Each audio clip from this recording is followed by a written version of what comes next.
Hallelujah. Hallelujah. And, you know, the preservation of the way they sacrifice these, or even today kill animals. Hmm. Does anyone think that it's being done scripturally where they're taking all the blood out of the animal and doing it the right way? I don't think so. And I think a lot of people are, many unintentionally, but some don't, can care less, are literally eating blood when they're eating animal flesh.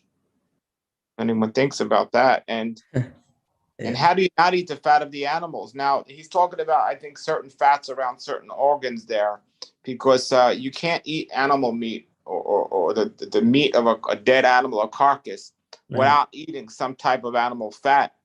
It's just connected to it. It's part of it. But I do think what he's mentioning here is he's talking about the certain fat around certain organs that shouldn't be eaten. And again, when they're cut and processed, I don't think the manufacturers can care less what the scriptures say about these things. When somebody goes to a restaurant and orders a steak, what do they call it, medium rare, and still has blood dripping Yeah. on the, or somebody goes to a supermarket and buys frozen meat, you know, that meat might have been medium rare when they froze it. So, you know, I mean, this is one of the reasons. Maybe back then they were given strict attention of how they prepared the meat and so on. I don't believe that's being done today. And for these reasons, we're not commanded to eat the flesh of an animal. And all the reason why, that we need to think twice before we eat uh, commercial commercial meat. I know there are people that have their own animals and slaughter their own animals and do it their own way to make sure they're doing it the right way. But the majority of people don't do that. They're getting their meat from Costco or somewhere else, and who knows how they're preparing the meat.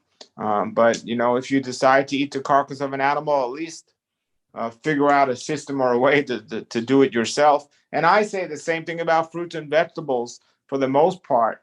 I mean, we got to do the best we can do with what we got, but it's certainly better to know the fruits and vegetables you're eating because you grew them, or somebody in your local area grew them, or at least a local farmer's market, instead of going to a supermarket and buying stuff and who knows where it came from, how it was grown, what's been put on it, what's been put in it, and all this other stuff.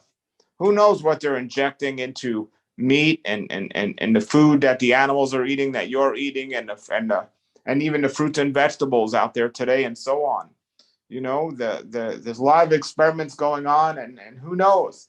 But I know that, if I'm growing my own food, I have at least have a better idea or a better chance of not succumbing to those things, because we don't know that something that's injected in our body can be digested and still get in our body. We don't know that, to our knowledge, to be the same. We think it's different, that if something's injected in our body, then that's a bad thing. That's a terrible thing, like all these vaccines and everything. But what if we digest something? It's still getting in our body now.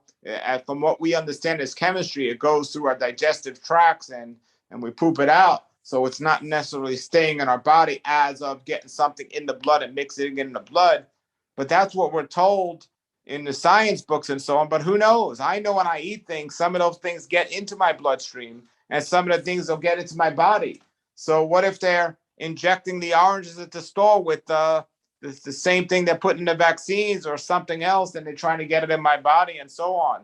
That's why I stay away from genetically modified food.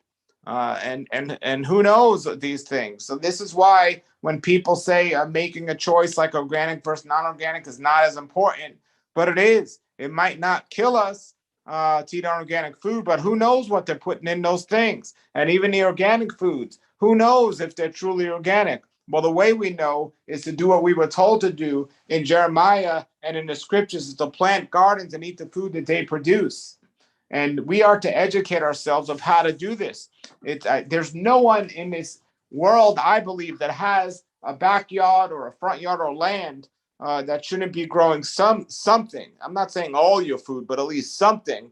And if you don't have that capability, I'm sure you know somebody who has that. And this is what we were called to do: is to, if everyone grew their own food, we wouldn't be at the slavery the food manufacturers and so on. If every yard had their own well, we wouldn't be at the slavery of the people that produce the water and all this stuff, because when it comes down to it, money means nothing. It comes down to food and water, and that's what they're going to control us with, and that's what we really need to worry about. Forget about the gas prices going up. If you can't get food or water, or the people that you despise and don't agree with are the ones in control of how much food you have, then you're in trouble.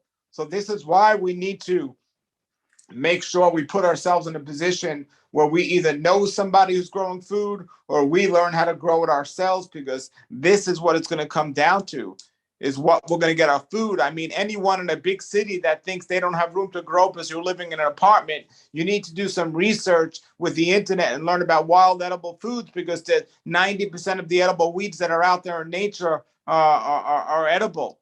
And you could survive on those and live on those only. And those are even more powerful than foods that you can grow. And you're stepping all over them, those weeds, as you go and walk away to wherever you're going, to your train and your bus and everything else, while you're stepping over these things that could save your life and heal your life. Back in the times of the Civil War, these people had situations where they didn't know they were suffering from diseases of deficiency and bug bites and all these different things right on the same roads, and the healing was right on the trees right next to them that they were dying under, because they didn't have the knowledge. So it's lack of knowledge. So we need to research and study these things and spend less time watching the Kardashians on TV and more time studying about the herbs we should be eating. And we need to teach our children these things as well. And we could take a great example from communities like the Amish people and so on. And you know, we're all talking about today about living off the grid and not having to worry about electricity and all this stuff. But remember the water and food, because this is really important. The less we could go and rely on the system for our food and everything else, the better off we're going to be. And when we start eating more naturally, we're able to do that. If you decide to eat the carcass of dead animals, well, then at least raise your own animals. But if you decide to eat fruits and vegetables, grow your own fruits and vegetables.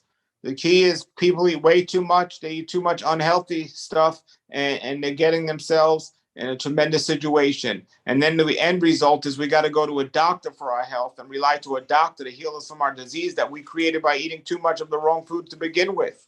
So if we get control over this and we understand this, we don't have to worry about these things. And I think this is what Yahweh was showing us and talking to us, with us being, his priests today, and the temple being our bodies today, and the tabernacle, and cleansing these things and making these offerings to him and coming to him in prayer and speak to him and all these different things. But today we give our control up to the world, and we rely on their food, their water, their gas, and all this other stuff to survive. And it's created a tremendous problem. So these things are important and things to consider. So it's not about should we eat meat or not eat meat, or eat organic or not eat organic, and not about some health teaching. This is a reliable or reliability of life. Just think about it. The problem with the Holocaust, the problem they had was they had no food. They had no food. They would eat anything to survive. People aren't controlled by money. People are being controlled by food, and we're under this fake illusion to think we need money to buy food, but that's not true. Our Creator still today provides all the food we need through the wild edible weeds and herbs that are out there in nature, and also if we have the opportunity to grow our own food. I found the answer. I like to pray.